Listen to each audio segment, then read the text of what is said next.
I think when you approach a chronic pain patient, regardless of what they have, you have to look at them as any other patient.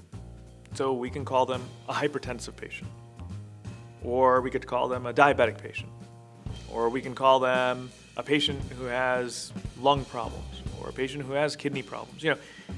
Anytime you have any patient with any type of problem, we always look at the patient as a whole and we say, hey, how can we treat the patient as a whole by addressing that disease?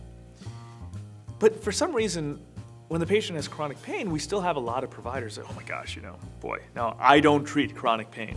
And that's a big problem. Or they may say, well, we treat chronic pain, here's a pill to treat your chronic pain. I appreciate the fact that they're trying to help, but you're ignoring a lot of different issues when you do that, and potentially creating more issues. One of those things that we see quite often is the lack of addressing sleep as a comorbid condition in chronic pain.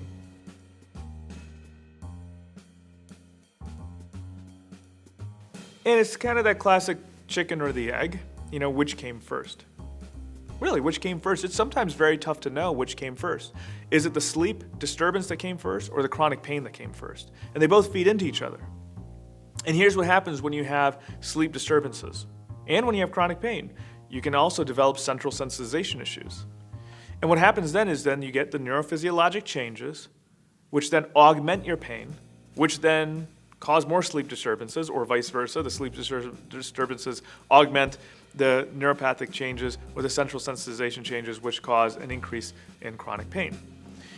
We have to try to stop that, and the only way to try to stop that is by addressing both. To address both, you have to ask questions about both. Unless you ask questions, you can't address either problem. So I think that can be done in the primary care setting, that can be done really in any setting. When you see a patient who has chronic pain, you have to address their sleep. You have to ask them, how is your sleep?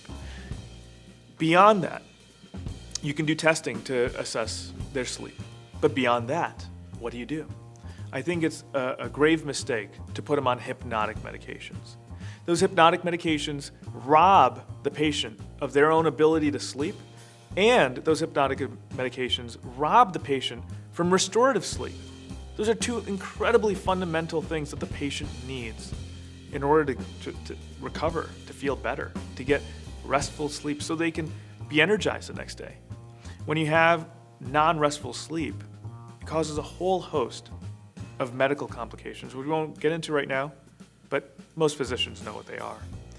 So address the problem, not by making it worse, but address the problem with treatment options that can actually improve the patient's sleep and hopefully reduce their pain.